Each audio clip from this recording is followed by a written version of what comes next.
Nous sommes en train de parler d'un thème qui va nous conduire aujourd'hui à la prière. Jésus était déjà là. C'est par rapport à cette pensée que nous allons entrer en prière. Même si nous sommes le vendredi et nous connaissons les activités que nous avons. Excusez, chaque vendredi. Cela ne sort pas de notre principe. Jésus était déjà là. Jean chapitre 21, le verset 3 jusqu'au verset 4.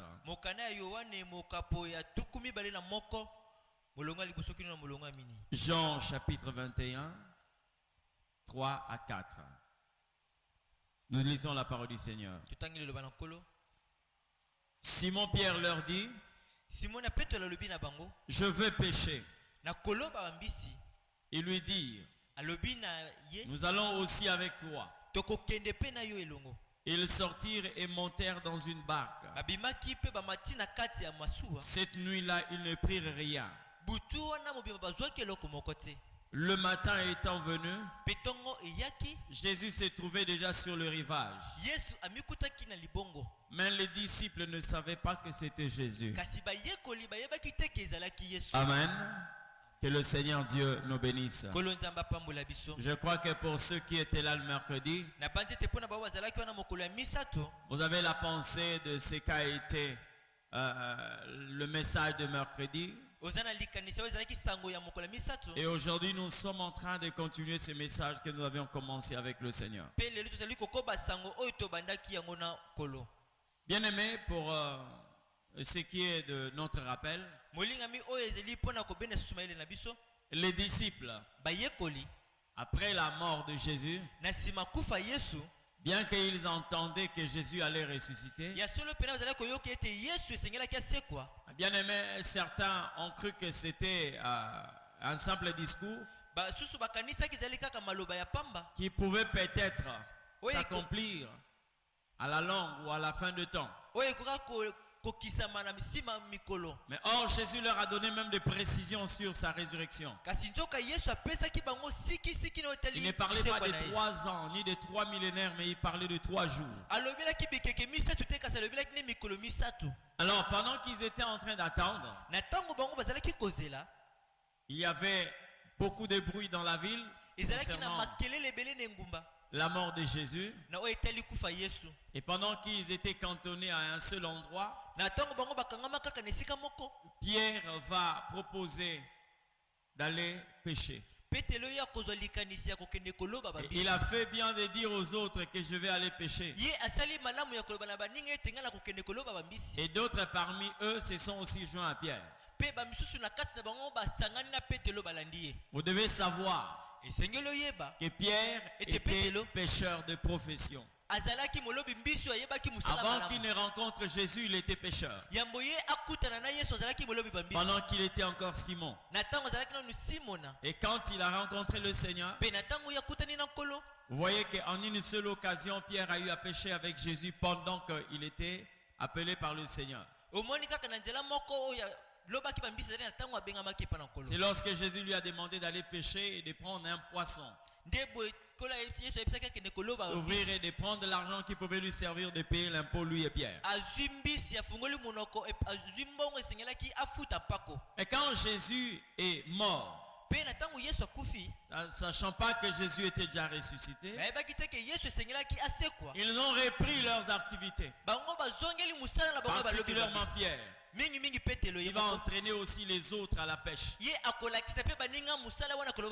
Ils avaient les capacités, la force, les techniques. Toute la nuit ils ont pêché. Ils n'ont rien eu.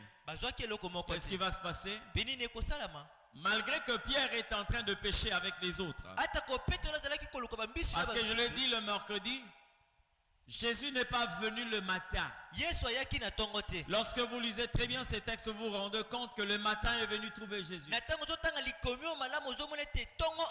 C'est-à-dire même dans cette obscurité, même dans cette confusion, lorsqu'il y avait le rien, lorsqu'il y avait la déception, lorsqu'ils n'ont reçu aucun frétin, Jésus était avec eux. Dans des moments d'obscurité, il n'était pas jeté, mais il était toujours je suis. Il était là. Et le matin, je l'ai dit, c'est comme une simple révélation de la lumière qui nous permet de voir ce qu'on ne pouvait voir. C'est comme une personne qui a fait tomber une aiguille dans sa propre maison pendant la nuit et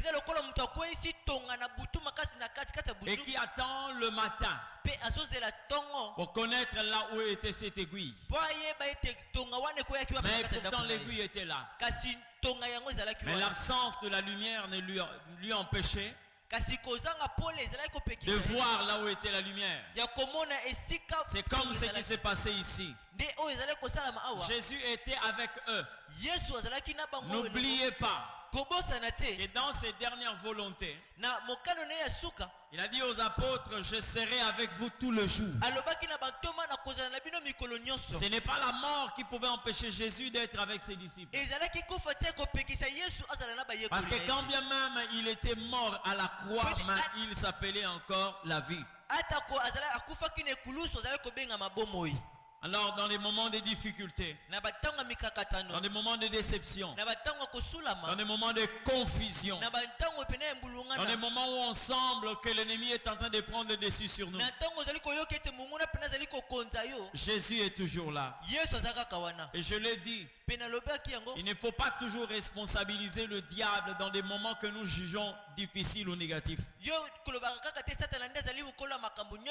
Parce que Jésus peut être aussi aux commandes d'une situation que nous qualifions de négative, d'un moment que nous qualifions d'obscur. Dieu peut en être l'auteur.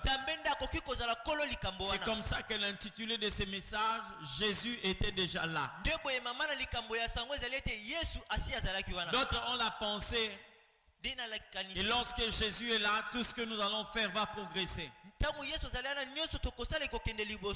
Non, non, lorsque Jésus est là, tout ce que nous allons entreprendre va réussir. Non. Faites très attention. Il peut y avoir des choses que vous pouvez qualifier d'échec, mais que Dieu qualifie de réussite. Vous comprenez ce que je dis? Là où vous êtes en train de voir le négatif, Dieu dans sa volonté a voulu que les choses soient comme ça. C'est-à-dire en fait c'est vous qui voyez le négatif, mais lui il est en train de voir le positif. Je ne crois pas que ce qu'a vécu ce jeune homme Joseph, il a reconnu que c'était Dieu qui était à la manette. Je ne crois pas. Certainement il pouvait dans sa pensée croire que c'était l'ennemi qui était en train de fomenter tout ça. Mais or c'est l'Éternel qui était aux commandes. Il y a des moments où bien aimés nous ne voulons pas voir ce que nous voyons. Mais c'est l'Éternel Dieu qui a voulu que ce tableau-là soit peint devant nous et tel que ça y est. Retenez, ce n'est pas à Dieu de faire notre volonté, mais c'est à nous de faire sa volonté. Et la volonté de Dieu n'a pas toujours été comme le miel. La volonté de Dieu peut être les herbes amères aussi. Mais c'est la volonté de Dieu. Alléluia. Lorsque vous regardez ces textes, par rapport à la manière dont le Saint-Esprit est en train de nous présenter ces textes de la Bible, vous allez vous rendre compte que plusieurs personnes ont eu à marcher avec Dieu, mais à des moments très difficiles de leur existence. Si on pouvait donner le jugement à tous les hommes, On ne pouvait qu'indexer le diable. Mais et pourtant, c'était Dieu lui-même. Écoutez-moi très bien. Je l'ai dit, la responsabilité de chaque enfant de Dieu, c'est que nous puissions détecter le Christ derrière une situation, mauvaise soit-elle. Nous devons être capables de repérer le Christ dans n'importe quel problème. Même si c'est un problème qui ne nous arrange pas, il peut être l'auteur. Alors n'accusons pas à chaque instant le diable. N'accusons pas toujours le diable. Je prends l'exemple d'une personne dans la Bible. Regardez une femme comme Abigail. Abigail était la femme d'un homme qu'on appelait Nabal. Nabal. Mais cette femme a su détecter la présence de Dieu dans une situation. C'est comme ça que vous voyez plusieurs personnes passer à côté de leur destin. Parce qu'on ne sait pas détecter. Est-ce que c'est Dieu qui est derrière cette situation? Abigail était en train de passer des moments très bien avec son mari, Nabal. Mais il est arrivé un moment où Nabal, en laissant ses ouvriers aller faire paître les troupeaux, ils ont rencontré David. Ils ont eu aussi à rencontrer des moments difficiles avec d'autres bergers. Mais comme David était là, il a sécurisé le berger ne connaissant pas le propriétaire de ses troupeaux. C'est-à-dire qu'il a posé un acte de bienveillance, mais sans pour autant exiger quoi que ce soit. Alors un jour, David, voyant ces bergers qu'il avait épargnés, il va leur dire de dire à leur maître s'ils pouvaient lui donner ne fût-ce que quelque chose pour ces hommes. David, sachant que Nabal avait des biens, il était un homme riche. J'ai eu déjà à protéger l'héritage de cet homme. Et si je parle à ses ouvriers, je crois que cet homme aura la bonté de vouloir nous donner ne fût-ce que quelque chose à manger, parce que David était en train de traverser un désert. Il n'était pas encore roi, quand bien même il avait la promesse de Dieu. Alors les serviteurs de Nabal sont allés parler à leur maître. Seigneur, il y a David qui a demandé si tu peux lui mettre quelque chose, lui donner quelque chose pour la nourriture de ces hommes. Nabal répond, qui est David pour que je lui donne quelque chose à manger? Qui est David? Nous connaissons plusieurs serviteurs qui ont fui leur maître. Je ne lui donnerai rien. Pour lui, Nabal, donc David avait fait un travail bénévole. Et il ne voulait rien savoir. Oublions que quelquefois dans ce genre d'intercation, David pouvait risquer sa vie et la vie de ses hommes. Alors quand David s'est rendu compte qu'il a été payé en monnaie de singe, il a écouté la réaction de Nabal. Il dit à ses hommes, armez-vous de vos épées. Nous allons monter. Et nous allons mettre en pièces la maison de cet homme. Parce que nous avons eu à travailler pour sa richesse. Bien aimé. Pendant que les serviteurs sont en train de monter, ils ont parlé à l'homme. Ils ont compris la réaction de l'homme. Et ils sont allés dire à sa femme. C'est là où ils vont relater que David nous a épargnés. Il a protégé la richesse de notre maître. Mais regarde la manière dont notre maître lui a répondu. Est-ce que cet homme, avec toute son armée, est-ce qu'il ne va pas s'élever pour mettre en péril la maison de notre maître? Bien aimé, Abigail en tant qu'une femme pouvait aussi se dire que ça c'est pas mon problème. Mais elle a compris que derrière cette situation, il y avait Dieu. Donc dans la situation là, cette crise là, Dieu était déjà là. Comment Dieu était là? Vous allez le voir dans la suite des temps. La Bible dit, Abigail va aller prendre de la nourriture, une bonne quantité de nourriture. Il demande à ses serviteurs, amenez-moi les ânes. Ils ont amené des ânes. Elle a chargé des raisins secs. Elle a chargé de la nourriture. Et elle est en train maintenant d'aller rencontrer David. Or, David est en train de monter pour exterminer la maison de Nabal. Lui, il a déjà arrêté son massacre. La femme là-bas aussi a pris la résolution de ne pas laisser David accomplir son besoin. David montait et la femme descendait. Déjà le nom de Nabal signifie fou. Le nom de Nabal signifie fou. Donc David sait qu'il a affaire à un fou. Mais la femme de cet homme, Abigail, n'a pas voulu agir comme cet homme. Elle descendait pour aller rencontrer David. Arrivée à un endroit, elle va trouver une troupe en train de monter. À la tête, il y avait David lui-même et ses hommes. Abigail a compris que la pensée qui me montait de prendre la nourriture et de vouloir rencontrer cet homme, ça c'est Dieu. Et la Bible dit, elle est descendue de son cheval ou de son âne, elle vint se prosterner devant David. Elle dit à David, tes mains sont tellement justes, tu ne peux pas verser du sang. Ne commets pas ce que tu veux commettre. Voici la nourriture que je t'ai apportée. Ne tiens pas compte de cet homme. Il est comme son nom, Nabal.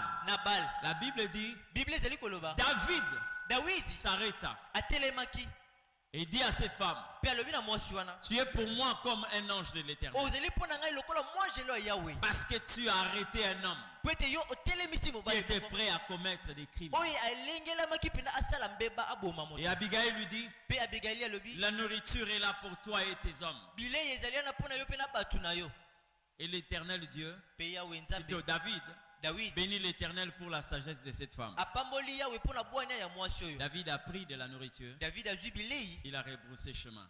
La femme a pris ses serviteurs et ils sont rentrés. La Bible dit, quand ils sont rentrés, ils ont trouvé l'homme Nabal en train de festoyer. Il est en train de manger. Il est en train de boire. Et ils ont dit à l'homme, pendant que tu étais en train de festoyer ici, nul était la sagesse de ta femme. David allait monter contre toi parce qu'il était déjà en route. La Bible dit, dès qu'il a entendu cette parole, son cœur s'arrêta. Vous comprenez? C'est comme quelqu'un qui a piqué une crise. Après 10 jours, il est décédé. Amen. Par rapport à ces chocs, après 10 jours, Nabal meurt. Or, si David était monté, quelquefois Nabal était déjà arrivé à la fin de sa vie. Mais c'est David qui allait comber la responsabilité. C'est à David que devait comber cette responsabilité. Parce que quand il allait porter main sur Nabal, il allait être inscrit sur la liste des criminels au même titre que Akab sur Naboth. Mais or, le temps était déjà arrivé pour Nabal. Quelque temps après, écoutez-moi bien. Quand Nabal est mort, on est allé dire à David, est-ce que tu sais que cette femme-là a perdu son mari? David a regretté Ah, c'était une femme sage. Mais après, quand le temps du deuil est passé, David s'est souvenu de la sagesse de cette femme. Il a dit à ses hommes, allez me prendre cette femme pour qu'elle soit mon épouse. Vous comprenez ce que je dis? Allez prendre cette femme pour qu'elle devienne mon épouse. Qui est David? C'est celui qui est roi. Donc Abigail quitte la femme de Nabal pour devenir une reine. Comment est venue cette situation? Derrière une crise. Mais Abigail a compris. La situation là, Dieu est déjà là.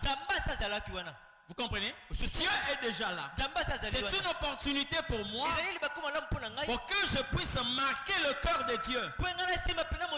Parce que l'opportunité, la porte est ouverte. Mais qui va y entrer? Qui va entrer? Beaucoup de personnes dans la vie ne reconnaissent pas Jésus dans une situation. Oh, cette femme pouvait aussi rester. Mais ce qui a fait que cette femme puisse se démarquer de toutes les autres femmes, parce qu'elle avait la révélation. Elle n'a pas tué le mari. Elle n'a pas séduit David. Mais l'opportunité que le Seigneur lui a donnée pour qu'elle soit marquée dans la conscience de David, la femme a compris que cette situation, Jésus est là. Amen. Dieu est déjà là. Et je dois saisir cette opportunité pour que mon destin change de coloration, pour que j'entre dans ma destinée. C'est comme ça que je dis, en tant que chrétien, bien-aimé, prie beaucoup, de manière à ce que le Seigneur Dieu t'ouvre les yeux pour que tu puisses le repérer à n'importe quelle circonstance. Beaucoup de personnes aujourd'hui, si vous voyez aujourd'hui des gens qui ne sont pas stables dans la marche chrétienne, l'une des raisons, nous avons des yeux mais qui ne voient pas. Amen. J'ai entendu dans la Bible, on a parlé d'un zèle sans intelligence. Il y a des gens qui sont zélés, mais ce qui leur manque, c'est l'intelligence. Voilà une telle femme qui a su discerner que derrière cette situation, Dieu est là. C'est comme ça que je dis, même derrière certaines crises, n'accusez pas toujours le diable. Dieu peut être l'auteur d'une crise, mais il faut le repérer. Vous savez, la personne qui a maintenu les disciples là, même depuis la première circonstance où ils ont péché sans rien avoir, c'est Jésus qui était aux commandes de cet échec. C'est Jésus. Parce que s'ils avaient eu des poissons, ils allaient partir. La Bible n'allait jamais parler d'un Simon qui deviendra Pierre. La Bible n'allait jamais mentionner un Jean ou un Jacques. Non.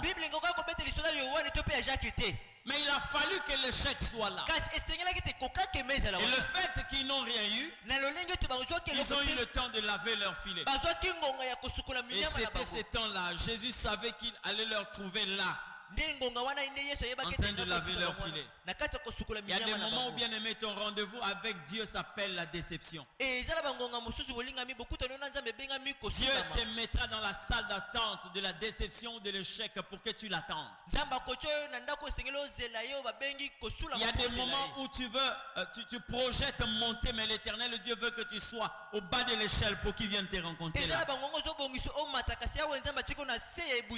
des moments où tu auras le souci d'être grand comme tout le monde, mais Dieu veut d'abord que tu sois petit parce qu'il veut te rencontrer en tant que petit.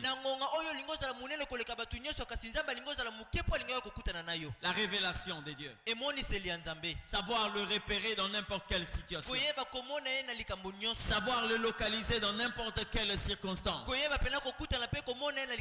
Il a retenu les disciples dans l'échec. Mais l'échec qui va se transformer en une grande réussite. C'est là où je dis souvent, Jésus va te ramener là où il t'a fait échouer pour te faire réussir. Il y a des moments où lui-même sera aux commandes de ton échec pour te garder là. Parce qu'il ne veut pas que tu te déplaces. Reste là. Je te ferai échouer parce que j'ai la pensée de te faire réussir, pas comme tout le monde. Il y a des moments où il va permettre que tu puisses être humilié, parce que l'humiliation pour lui c'est comme une planche d'appel pour t'amener à la gloire. Et nous devons savoir le repérer. C'est comme ça que cette phrase, je la trouve tellement intéressante. Jésus était déjà là, mais les disciples ne le savaient pas. Tu peux vivre une situation de confusion, voulant attribuer la responsabilité à l'ennemi, voulant peut-être dire que Seigneur, pourquoi tu m'as abandonné, voulant croire que Jésus est absent. Il est là. Jésus est là. Alléluia. Il est là. Quelqu'un comme Lazare pouvait croire que Jésus l'a abandonné pendant qu'il était en train de voir ses yeux être gagnés par la mort. Mais Jésus était encore là. C'est comme ça que quel que soit le temps que tu peux connaître dans la vie, jamais Jésus ne va se séparer de cette qualité de ami fidèle. C'est un ami fidèle. Quand bien même toi tu deviendras infidèle, lui il demeure fidèle. Alléluia. Je suis en train de voir ces trois jeunes Hébreux,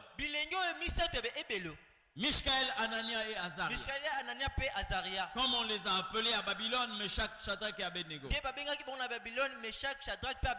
Pendant qu'ils étaient en train de connaître ce qu'ils ont connu comme ce guet-apens ou encore cette conspiration, voilà ces jeunes gens-là, lorsque on sonne la cornemuse, ils ne se prosternent pas. Pendant que c'était dit là, cette pensée montait dans le cœur du roi, Dieu était avec eux. Vous comprenez? Là où les gens prennent des pensées négatives sur vous, Dieu est là. J'aime dire ceci. Lorsque la Bible dit l'œil de l'Éternel est sur le juste, son oreille attentive à leurs prières. Retenez aussi que l'oreille de l'Éternel est sur tout ce qui se dit contre les justes. Tout ce qui se dit contre vous en tant que juste, l'Éternel entend. Il entend. Pendant qu'ils étaient en train de monter des cabales contre ces trois jeunes Hébreux, l'Éternel était là. Il était là. Bien aimé, c'est pourquoi tu dois développer cette attitude. Dieu n'est pas présent lorsque tu l'invoques, mais il est présent parce qu'il est présent. Il est dans ta vie parce que tu lui appartiens. Il y a des moments où il se signale sans que nous puissions l'invoquer. Il est plus que nos parents biologiques. Il est plus que votre pièce d'identité. Parce qu'il y a des moments où tu peux être quelque part et ta pièce d'identité est ailleurs. Il y a des moments malgré que tu portes le nom de ton père ou de ta mère, ils peuvent être loin mais tu es aussi ailleurs. Mais l'Éternel est celui qui est avec toi partout là où tu es. C'est un ami fidèle. Quand bien même tu peux croire son absence, mais il est là. Alléluia. Pendant que les gens étaient en train de parler contre ces trois jeunes Hébreux, Dieu n'a pas agi de manière à empêcher leurs détracteurs d'aller relater au roi qui ne se prosterne pas. Il leur a laissé aller accuser chez le roi. Et la majorité de personnes, lorsqu'on ne sait pas le mode opératoire divin, on peut dire pourquoi Dieu a permis ça. Pourquoi Dieu a permis ça? Il y a des moments où tu voulais rencontrer Dieu dehors, mais il t'attend en prison. Il y a des moments où toi tu veux rencontrer Dieu dans ta chambre, mais il t'attend dans un lieu de carcération. Ces trois jeunes Hébreux pouvaient attendre Dieu devant le roi qui l'agisse. Non, non. Non, non. Il les attendait dans la fournaise ardente. Il y a des moments où, bien aimé, on veut peut-être être là où il y a beaucoup de fraîcheur. Mais l'Éternel nous attend dans la véritable chaleur. Parce qu'il sait que dans la fraîcheur, personne ne peut le voir. Mais dans la fournaise, le roi peut voir la quatrième figure. Mais qui va accepter cela? La fournaise est un messager de la mort. Vous voyez déjà ce que la Bible dit. Pendant que les eunuques étaient en train de conduire ces trois jeunes Hébreux, ligotés, les gens qui les amenaient furent tués par la chaleur. Mais eux, ils sont entrés jusque dans la fournaise. Dieu était déjà là. Alléluia. Il était déjà là. Dans une situation, on peut commencer à dire, Seigneur, pourquoi tu m'as abandonné? Il est déjà là. Il est déjà là. Il nous a prouvé cela, même en ce qui concerne la personne de Jésus. Parce qu'à la croix, quelqu'un m'a posé une fois la question de savoir pourquoi Jésus a dit, Eli, Eli, lama sabachthani. Il a parlé comme un homme. Parce que la Bible nous présente qu'il était 100% Dieu et 100% homme. Donc il a parlé comme un homme. Pour nous montrer réellement qu'il n'était pas déguisé. Et non, il n'a pas porté une nature. Il a porté une nature qui ne pouvait lui permettre de ressentir la douleur. Non, non, non, non. Il était 100% homme. Tout ce qu'on était en train de faire sur lui, il le ressentait dans sa chair. Il avait la douleur. Il a éprouvé la peur. Comme tout homme peut le faire.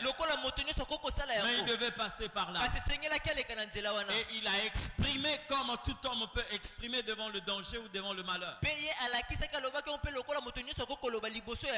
a parlé dans la douleur comme tout homme ordinaire.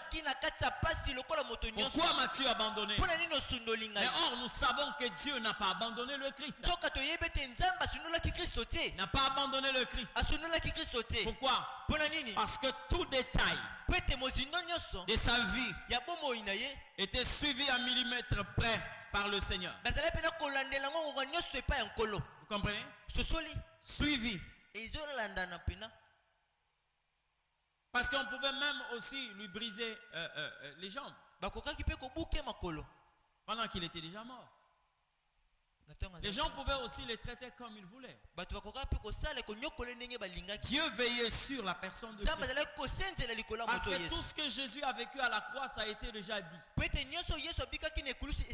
Et chaque traitement qu'il subissait devait normalement être complété par l'expression ainsi fut accompli ce qui a été dit par le prophète Ésaïe sur la personne de Jésus. Il n'y avait rien de nouveau. Le Père ne lui avait jamais abandonné. Jamais. Et vous voyez comment est-ce que ces jeunes hommes sont en train de descendre dans la fournaise.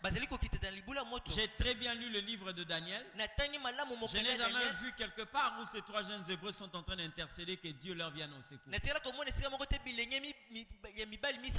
Descendez calmement. Descendez calmement. Il ne criait pas, il ne se lamentait pas. Ne présentez pas des excuses. Il ne se justifiait pas aussi. Mais il descendait. Ce silence-là ne signifie pas qu'ils étaient naïfs. Ils étaient sans pouvoir. Mais ce silence symbolise la confiance et la certitude qu'ils avaient que Jésus était déjà là.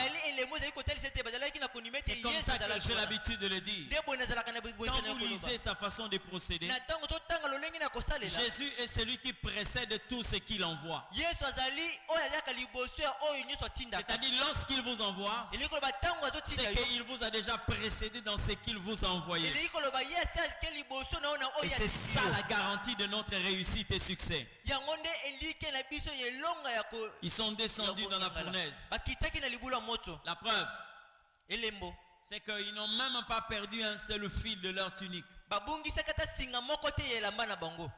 Comprenez ce que je dis? Le feu a commencé à identifier ce qui ne leur appartenait pas et ce qui leur appartenait. Le feu est venu seulement brûler les liens qu'on leur avait mis. Mais les habits étaient intacts. Et ils étaient en train de marcher comme des hommes libres. Ils ne sentaient pas le cramer, non. Ils étaient libres. Comme des gens qui étaient dans un endroit où l'atmosphère était normale. Le conditionnement était normal. Mais pourtant dans une fournaise. Alors le roi, de là où il était, il a regardé dans cette fournaise et il a posé la question à ses conseillers. N'avons-nous pas jeté 3 personnes? N'avons-nous pas jeté 3 personnes? Oui. Nous avons jeté 3 personnes. Il dit, mais je vois la 4e personne. Ça veut dire que le roi n'a pas seulement vu la 4e personne, mais il a vu aussi ces 3 personnes qu'ils avaient jetées. Or, dans une fournaise, il est difficile qu'on voie les 3 personnes. Parce que la flamme déjà anéantit ceux qui les avaient amenés. Pourquoi le roi n'a pas vu le bourreau qui les avait amenés? Pourquoi? Je vais te donner une preuve que Dieu ne t'a pas abandonné. Et dans la difficulté que tu vis, Jésus est là. Ne vois pas d'abord la fin, mais vois le déroulement. Pourquoi est-ce que tu n'es pas consumé? Quelquefois dans une situation, tel que tu es là, tu devais déjà quelquefois développer une ulcère d'estomac. Hein? Tu devais déjà être pensif ou développer par exemple l'hypotension ou l'hypertension. Pourquoi malgré tout ce qui est en train d'arriver, il y a une paix intérieure? Même quand on manque l'argent, il y a une paix intérieure. Je connais quelqu'un qui a dit, je vous donne la paix, pas comme le monde vous la donne. La paix que le Seigneur nous donne, même dans la crise, quand nous traversons le désert, cette paix-là demeure. Même dans des moments de turbulence, même dans des moments où il y a un vent fort, un vent contraire, la paix la demeure. Même lorsque le monde semble nous poser la question, comment cela va se faire? Il y a une voix qui nous dit, quoi moi? Et ton cœur ne se trouble point. Jésus est là. Jésus est là. Ne croyez pas que Jésus est venu dans la vie de Sarah lorsqu'elle atteint 90 ans, non. Même dans des moments où les gens étaient en train de l'insulter, où les gens étaient en train de jeter le discrédit sur cette personne, cette paix-là qu'il a gardée, Dieu était présent. Dieu était présent. Alléluia. À un certain moment, tu peux regarder la famille. Tu te plains quelquefois de la pauvreté qui est en train de ronger la famille. Mais malgré tout ça, malgré ces constats amers, il y a toujours une paix. Qui te dit crois en moi. Qui te dit ne sois pas troublé. Jésus était déjà là. Il était là. Vous comprenez ce que je dis? Il était là. Mais les disciples ne pouvaient pas le voir. Toi aussi, ta responsabilité, c'est de le voir. Même dans cette situation, Jésus est encore là. Ils étaient là à l'intérieur. Dans une situation pas bien. C'était comme dans une prison. La chaleur. Ils étaient isolés des hommes. Dans les endroits où personne ne pouvait vivre. Mais Dieu leur a permis. Écoutez-moi très bien. Vous savez, Dieu peut vous permettre d'être dans une situation très compliquée, même lorsque vous ne voulez pas être dans cette situation. Mais il y a des moments où il te place dans une situation pour se glorifier. Il te place dans cette situation pour te montrer de quoi il est capable. Amen.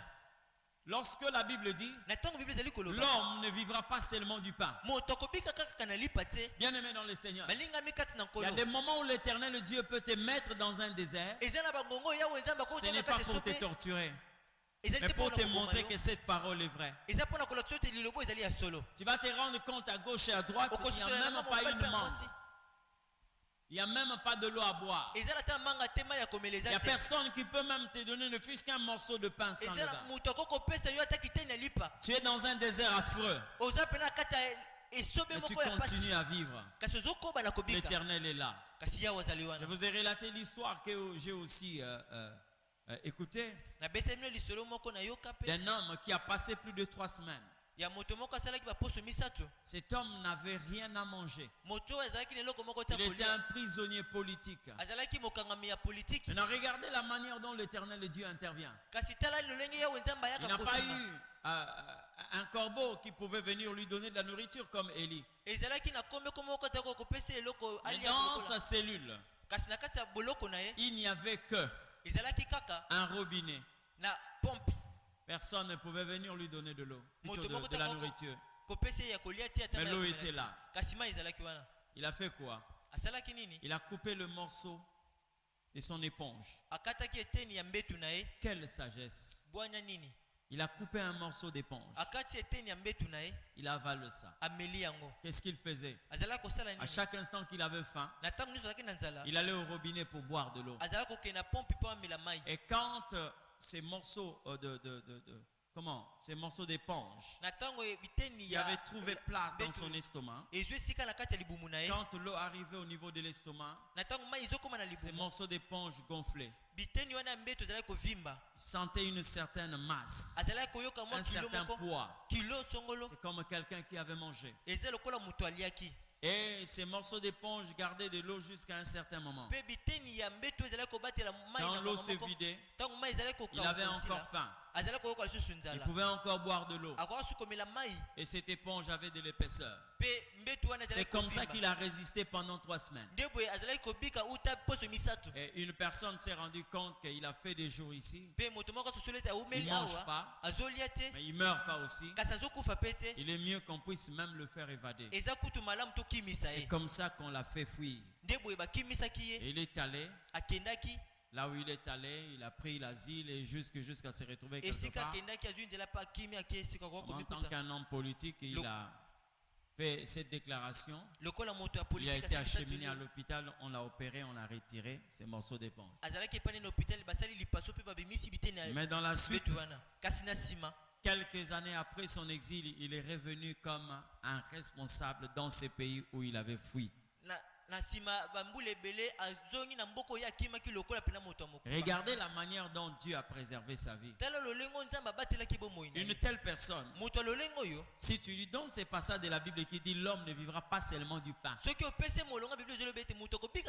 voyant l'expérience il a connue avec le Seigneur, il est capable de te dire Amen. Parce qu'il a expérimenté ça. Vous comprenez ce que je dis? Il y a des moments où Dieu te met dans une situation. Toi, tu crois pour toi la présence de Dieu, c'est lorsque tu t'empiffres. Lorsque tu enfiles le morceau de foufou, c'est là où tu reconnais que l'Éternel est là. Non. Il y a des moments où bien aimé dans un désert affreux, rien à manger, mais l'Éternel est présent. Je poserai la question de savoir comment est-ce que Moïse a fait pour faire 40 jours et 40 nuits sans manger, sans boire. L'Éternel était avec lui. Il n'a pas attendu Dieu, mais Dieu était déjà là. Alléluia. J'ai vu quelqu'un comme Daniel. Daniel a expérimenté la même chose. Toujours dans le royaume de Babylone. Dieu était déjà là. Et le silence de Daniel prouve à suffisance qu'il croyait et il savait que Dieu était là.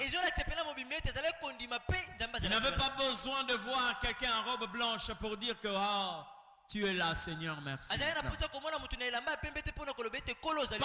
que les gens étaient en train de monter ses coups contre Daniel, Dieu était là. Ils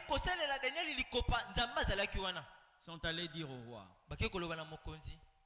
tu dois normalement prendre une décision selon laquelle aucune personne ne pouvait prier un autre Dieu dans ce royaume si ce n'est toi dans l'espace de 30 jours. Or, cette pensée ne visait qu'une seule personne, c'était Daniel. Pendant qu'ils étaient en train de monter ces coups, Dieu était là.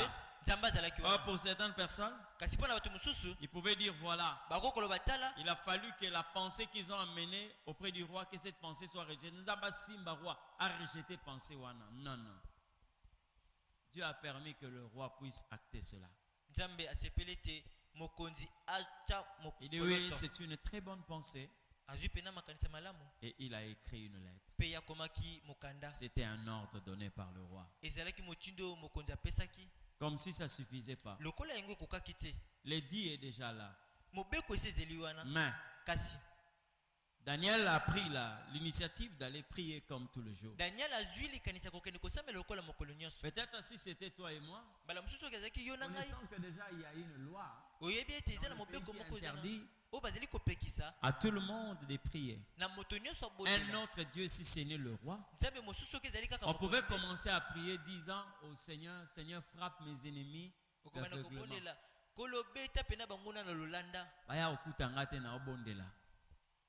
Mais Dieu les a laissés une vision intacte. Ils sont allés surprendre Daniel en train de prier. On pouvait dire, pourquoi Dieu a pu abandonner son serviteur? Mais bien aimé, détrompez-vous. L'Éternel est avec son serviteur. Quand ils ont surpris Daniel, ils sont allés dire au roi, est-ce que toi tu n'as pas dit que celui qui va prier un autre Dieu dans l'espace de 30 jours sera jeté dans la fosse aux lions? Selon la loi des Perses et des Mèdes qui est irrévocable. Le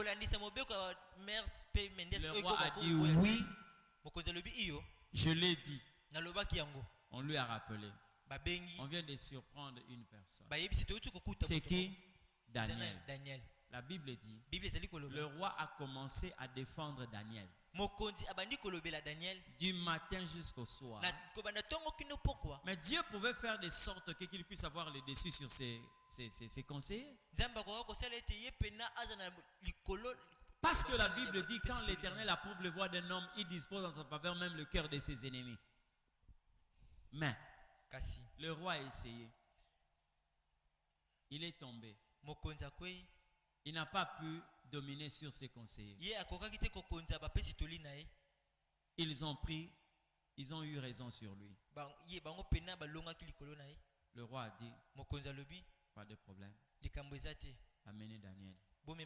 Et il dit à Daniel, Daniel, que l'Éternel que tu sers avec persévérance puisse te préserver et qui te délivre de la fosse aux lions. Daniel partait sans tergiverser. Daniel partait sans dire Dites à ma femme, et à mes enfants, il n'a pas laissé un testament. Il était calme. Ce calme-là, il savait que dans cette situation, Dieu est à l'intérieur. J'aimerais dire à une personne, Dieu ne permet jamais dans la vie de son peuple que l'obscurité soit totale. Dieu est un Dieu qui transforme la nuit en soir. Le soir, c'est le moment où l'obscurité est mélangée avec la lumière. Quelle que soit la circonstance, Dieu permettra que la lune soit présente et que les étoiles soient aussi présentes. Vous savez pourquoi? Parce que la présence de la lune et les étoiles la nuit, ça diminue la teneur de l'obscurité. Dieu était là. Et Daniel savait que l'Éternel est ici. Amen. Il y a quelqu'un que tu dois célébrer à tout moment. Il y a quelqu'un que tu dois célébrer à tout moment. C'est celui qu'on appelle Jéhovah Shammah. L'Éternel est ici. Dans n'importe quelle situation, crois qu'il est là. Et quand il vient, il ne vient pas après toi. Il t'a déjà précédé. C'est comme ça qu'Abraham l'a appelé le Dieu pourvoyeur. Jéhovah Jireh. D'une manière technique, ce nom-là signifie les dieux qui voit en avance et qui pourvoit. C'est la prévoyance qui permet à Dieu de pourvoir. Daniel descendit dans la fosse au lion. Il n'a pas dit à Dieu, souviens-toi de moi. Il y avait un silence total. Parce qu'il savait que quand je suis en train de partir, le lion de la tribu de Juda est dans la fosse au lion. Il m'a déjà précédé. Et s'il est descendu le premier, je descendrai sans le risque d'être dévoré. Il a passé toute une nuit dans la fosse. On a fermé la fosse au lion. Et le roi est venu le matin, croyant recevoir un silence en réponse. Daniel, est-ce que l'Éternel que tu sers a pu te délivrer de la gueule de lion? Il entend dans la fosse au lion. Roi, vis éternellement. Le Dieu que je sers m'a libéré de la fosse au lion. Alléluia. Dieu est là. Jésus était déjà là. Il y a des situations qui arrivent dans ta vie. Ne crois pas que l'absence de Dieu est constatée. Ne cède même pas à la pensée de l'ennemi pour te dire, tu vois comment Dieu t'a abandonné. Non, il est là. J'aimerais te rassurer. Même au nom de Canaan. Même au nom de Canaan. La pénurie de ces vins. Jésus était derrière ça. Parce qu'il a fallu que le mauvais vin puisse finir. Pour que lui montre aux gens le bon vin. Qu'il le donne à ceux qui étaient là. Un vin qui n'a pas été fait par l'intelligence de l'homme. Un vin qui n'est pas passé par le pressoir. Un vin qui n'est pas passé par la main d'un vigneron ordinaire. Mais un vin qui est sorti de la bouche de Dieu. Puisez l'eau. Allez donner à l'ordonnateur du repas. Et l'eau changeant en vin. Le meilleur vin qui n'est jamais passé par un arbre. Mais il a démontré réellement qu'il demeure le créateur de toutes choses. Il demeure le créateur des produits bruts et des produits finis. Jésus était déjà là. Bien aimé dans le Seigneur, j'aimerais que ce soir que tu décourages le diable. C'est lui qui veut te faire savoir que Dieu t'a abandonné.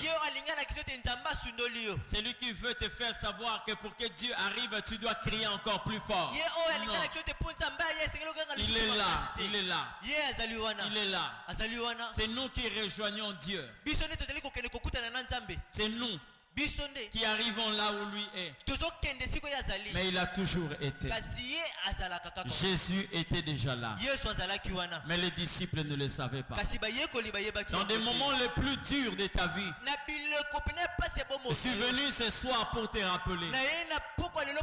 Quelqu'un était déjà là. Il s'appelle Jésus. Dans des moments où quelquefois on est en train de regarder la famille, on se pose des questions. Est-ce que le Seigneur, tu nous vois? Pourquoi tu ne réponds pas? Jésus était déjà là.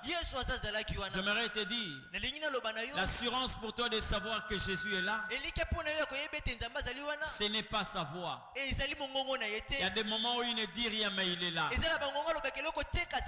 Et les disciples, pendant qu'ils étaient en train de traverser le lac, Jésus s'était endormi, mais son sommeil ne signifiait pas qu'il était absent. Lui est un Dieu, il ne dort pas. Il ne somnole pas aussi. Mais c'était un langage pour dire, même dans des moments où il y a un silence dans notre vie, nous devons savoir qu'il est là. Il est là. Et pendant que les disciples étaient en train de vider l'eau, il y a une pensée qui leur a traversé la tête: vous êtes foutus. Vous allez mourir. Mais l'un d'entre eux est allé réveiller Jésus. Seigneur, ne t'inquiète pas de ce que nous périssons. Jésus va se lever. Il pose la question. Au lieu de poser la question, qu'est-ce qui se passe? Mais il dit, homme de peu de foi. Amen. Homme de peu de foi. Il a prouvé réellement que c'était lui le dernier Adam. C'était lui. Parce que le premier Adam, quand on l'a réveillé, il n'a pas demandé à Dieu qu'est-ce qui s'est passé. Il avait des yeux fermés, mais il le voyait. Quand il s'est levé, il a fait savoir que ce ne sont pas ces paupières-là qui peuvent lui empêcher de voir. Pendant qu'il était plongé dans un profond sommeil, il a dit à Ève, os de mes os, chair de ma chair. Il révèle à Ève, tu as été tiré de moi. Tel que tu es là, tu viens de moi. Bien que j'étais plongé dans le sommeil, mais je sais d'où viens-tu. Et quand Jésus s'élève, homme de peu de foi, il n'a pas demandé la situation qu'il prévoyait. Il dit à la mère, tais-toi. La mère s'est tuée. Les disciples ont posé la question, qui est celui-ci à qui obéissent le vent et la tempête? Il était là. Amen. Il était là. J'ai béni Dieu. Parce qu'à chaque instant que vous sondez les Écritures, il y a toujours quelque chose qui vous montre réellement ce qui est en train de se passer, que certains peuvent quelquefois très mal comprendre. Comment est-ce que la Bible dit que le flot s'est jeté même dans la barque? Pourquoi la Bible n'a pas dit que le flot s'est jeté dans la mer? Mais il y avait avant le flot s'est jeté dans la barque. Au point où la barque se remplissait. Il y a quelque chose que le Seigneur ne peut jamais refuser. Si Jésus était un ange, il allait refuser cela. Lorsque Josué a voulu, plutôt Jean a voulu se prosterner devant l'ange, l'ange lui a dit: ne le fais pas, je ne le mérite pas. Je suis ton compagnon pour toi et ceux qui vont hériter le salut après toi. Mais quand Josué s'est présenté devant celui qu'on appelle l'ange de l'Éternel, qui était une préfiguration de Christ, c'est-à-dire une manifestation préincarnée de la personne de Jésus, quand Josué s'est prosterné devant lui, l'ange ne lui a pas défendu. Parce que cet ange n'était pas un ange ordinaire. Mais l'ange qui recevait la prosternation était une manifestation préincarnée de Jésus. Dans la Bible, il n'y a qu'une seule personne qui peut recevoir la prosternation, c'est Dieu lui-même. Or, Jésus est Dieu. Le Saint-Esprit est Dieu. Le Père est aussi Dieu. Maintenant, lorsque vous regardez la scène qui se passe dans le lac, la Bible dit le flot s'est jeté dans la barque. Quand vous avez les lunettes de Dieu, vous allez comprendre que le flot s'est prosterné. Pourquoi pas dans l'eau? Mais le flot là se prosterné, venait se jeter dans la barque. Or Jésus ne pouvait jamais interdire la prosternation parce que c'est une forme d'adoration. Donc la mère a reconnu que le maître est dans la barque. Si les disciples ne le savent pas, moi je dois leur signaler. Et l'eau était en train de se jeter dans la barque. C'était une prosternation. Et quand Jésus s'est levé, il a dit au vent: calme-toi. Et la Bible dit il y a eu un calme absolu. Vous comprenez ce que je dis? Jésus était déjà là. Il était là. Sache-le bien. Même dans des moments les plus sombres, ne commets jamais cette erreur de dire: Seigneur, où es-tu? Dieu est là. Je l'ai dit ici, ce n'est pas pour rien qu'on l'appelait Jéhovah Shammah. Dieu est ici. Il est ici. Dans ta vie, il est aussi présent. Dans ta famille, il est présent. Question seulement de reconnaître qu'il est là. Vous comprenez ce que je dis? Vous connaissez les attitudes des enfants qui savent que leur père est à la maison? Il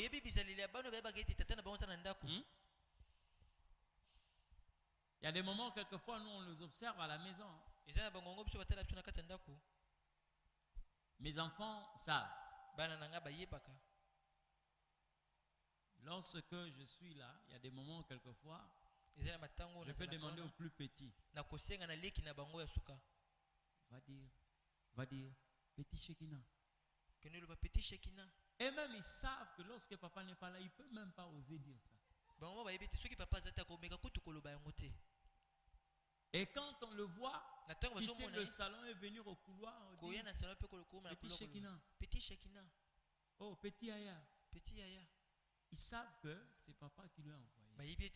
Dis-toi, toi, attends, on va rester ici. Mais qui lui a dit que c'est moi? Ils savent. Tu vois ces comportements-là, il sait qu'il a un bouclier quelque part.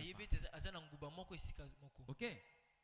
Lorsque tu te rends compte que Dieu est là, ton comportement change. Quand tu sais que Dieu est là, ton comportement change. J'ai admiré la manière de parler de Pierre. Non, des gens. Quand ils sont arrivés sur le rivage, ils ont trouvé un homme qui n'était pas avec eux,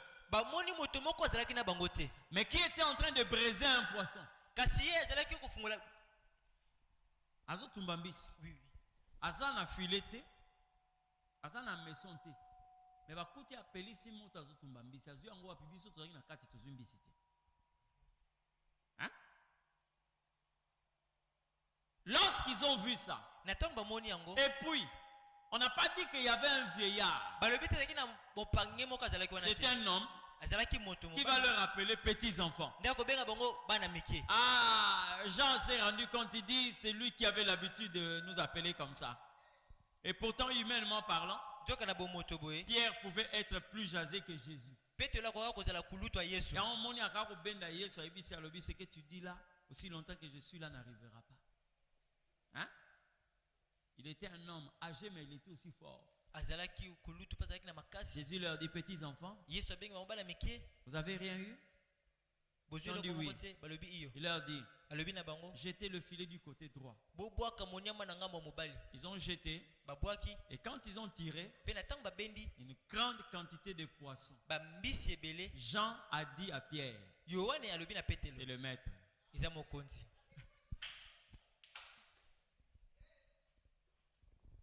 Il a dit à Pierre, c'est le maître. Amen. J'ai pas aimé quelque chose quand Pierre a entendu ça. C'est le maître. Quand Pierre entend que c'est le maître, la Bible dit Pierre s'est jeté dans l'eau. Or, le même Pierre, un jour, Jésus lui a dit c'est moi. Il a dit à Jésus, si c'est toi, ordonne que je marche sur l'eau. Mais cette fois-là, au lieu de sortir et de marcher sur l'eau, il préfère se jeter dans l'eau. Vous savez pourquoi?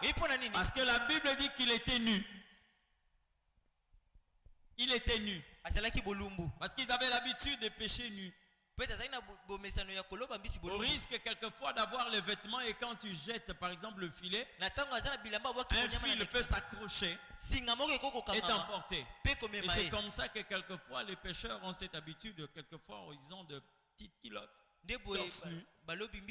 C'est pour éviter d'être emporté avec le filet. Il s'est jeté dans l'eau parce qu'il a entendu que c'était le maître. Bien-aimé, en tant que chrétien, ces passages de la Bible ne doit pas être un simple slogan. Dieu ne te demande pas de retenir ces paroles ici. Vous comprenez ce que je dis?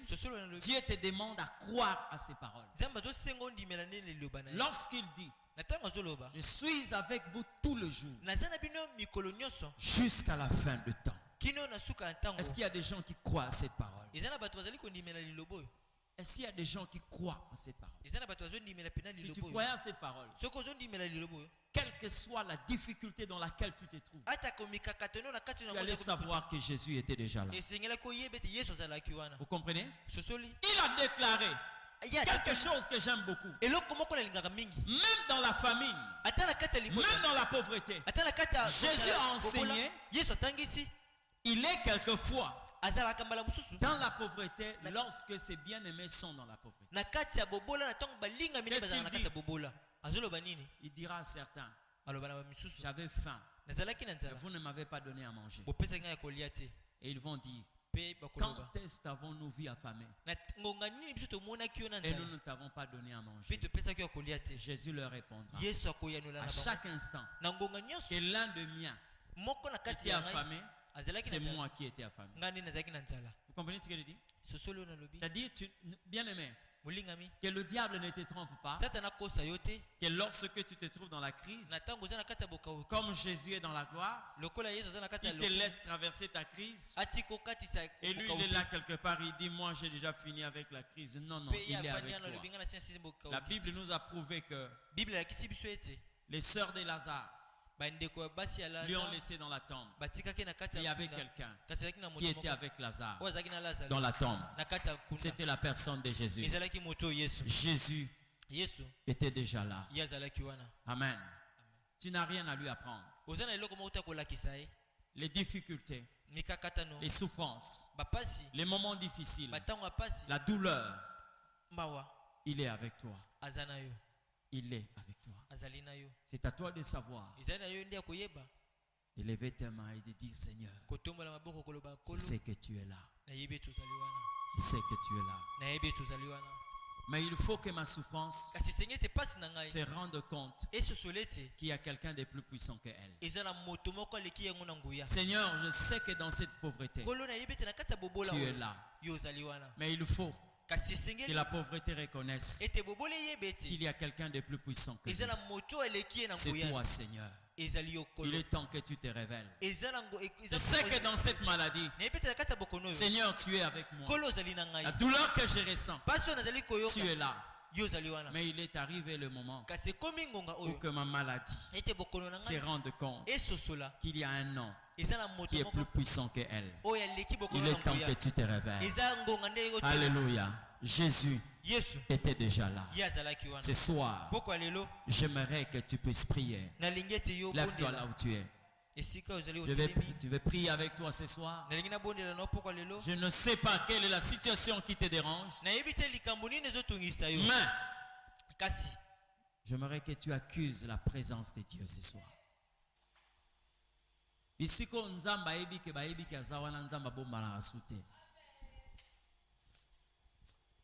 Il est venu comme tout homme. Mais Marie a révélé qu'il n'y était pas un homme, mais il y avait un Dieu au milieu de nous. Tout le monde aux noces de Canaan le considérait comme un homme mortel. On le considérait comme une piètre personne.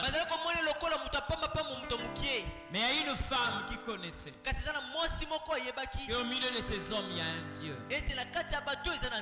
Il est allé lui dire, ils n'ont pas de vin. Il n'y a plus de vin. Jésus a dit, qu'y a-t-il entre toi et moi? Qu'y a-t-il entre toi et moi?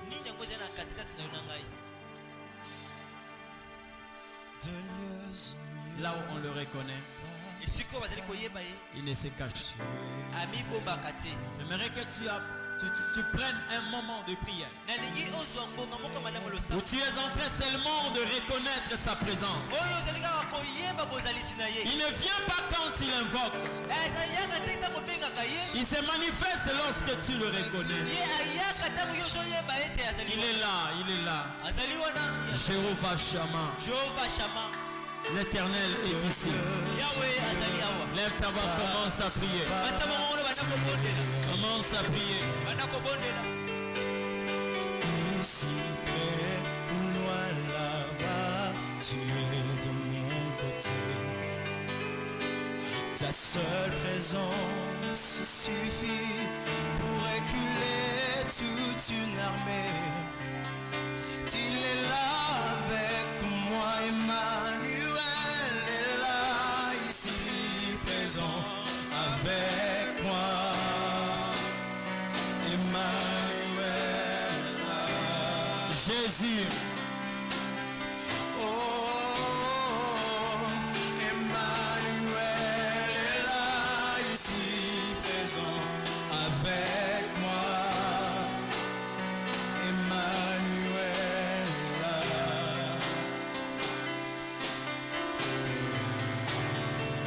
Élève seulement ta voix. Tu es en train de prier. Dire au Seigneur, je sais que tu es là.